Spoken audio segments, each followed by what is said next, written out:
Hello ukulele friends, and welcome back to another video with the Dutilh Ukes. Today we're working on a traditional hymn called Holy, Holy, Holy. No matter your denomination, this most likely is in your hymnal because it is a classic. I don't know a person that doesn't know this one. Now this one will be tricky because the chords move frequently. Hymns are structured a little bit differently than contemporary songs and are built on these massive chord structures that move often. So I've subtracted a few things, so if it sounds a little different, that's okay. You probably didn't want what it was. However, you're going to find that these chords move quickly, a lot of two counts. We're going to do a couple different little strumming patterns just to make it a little more interesting at the ends of each verse because it gets a little bit repetitive. So let's get started by taking a look at our chord sheet. So just like the other chord sheets we have been using, this is a read from top to bottom. So you'll start with the intro on page 1 and read down the page, then you'll head over to page 2 and read down the second page. Do note on the bottom of the first page I've included a box with the chord images in them just in case you need help remembering what they are. So we just used the D7 not too long ago, but the G7 you may have forgotten, as well as the F. So let's go ahead and take a look at those chords so that I can remind you what they are. So Holy, Holy, Holy is in the key of C. A lot of our songs recently have been in the keys of G and D. So we've seen a lot of D chords, G chords, A minors, and B. However, today we are crossing back over to the key of C. So we've got C, we're going to have an F, we've got A minor, we're going to have G major as well as the G7, and we will bring back our D7, which we used formerly in a different song. So C, very simple, one string, we like it. A minor, you can use whatever finger you like. I choose my middle finger. It's easier for me to reach that one over, but it goes on the G string on the second fret, strum all of the strings. So your G7, if you look at the shape of it, it is the upside down version of G major. So we need to rotate everything around a little bit. So the easiest way to do that, take your middle finger and you're going to place it on the C string on the second fret. Behind it is your pointer finger on the E string, the first fret. And then back here is your ring finger on the second fret of the A string, the one closest to the ground. You strum all of those and you end yourself with a G7. It's a super awesome chord, but it can be a little bit challenging to find. You'll find that there are times in the song you're going to come out of G and then need to find G7. It's just a matter of figuring out where everyone goes. I know that my finger over here is coming straight across and I can unfold my fingers, but for you, you may find that it's a different way to remember that. F major, it's been a little while. We've got our middle finger back here on the G string closest to our face on the second fret, and then our pointer finger is on the E string first fret. And for our D7, it looks a lot like a D major, missing the middle string. So you've got your pointer finger on the G string, and then you're going to skip a string. We've got our middle finger back here on the E string. All of those are on the second fret. And then you can strum all four.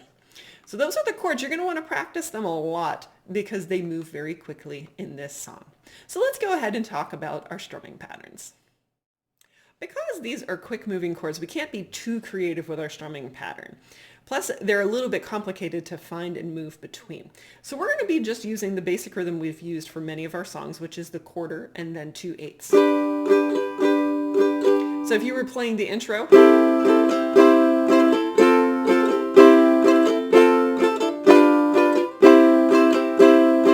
so it's just the down, down, up. However, to make it a little bit more interesting, each of the verses ends with a C4/8. What we're going to do is go bring back a rhythm it's been a little while for. It's a crowd favorite. We learned this back with Somewhere Over the Rainbow. It's going to be down, down, up, down, up. It is 4 counts, so we will play that pattern twice. So if you're coming out of the last line,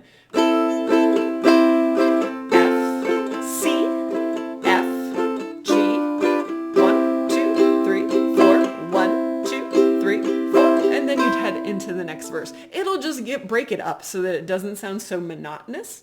Hymns typically have that really monotonous kind of feel where you're like, I've already sung this multiple times. Doing this little bit of rhythm change will make it a little bit more interesting for the audience so that they can stay fully engaged with you while you perform the song.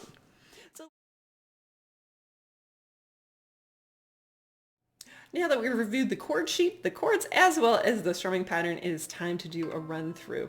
Now this song can go as fast or as slow as you like. I'm going to kind of park it somewhere in the middle and hope for the best. So enjoy Holy, Holy, Holy. We're going to start with our A minor chord. And 1, 2, 3, 4.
So that is it. That is Holy, Holy, Holy. So you can go as fast or as slow as you need it to go for your playing style. And when we do it in worship, it'll be about that speed, and we will ask the congregation to sing along with us. So happy practicing, and I hope to see you again real soon.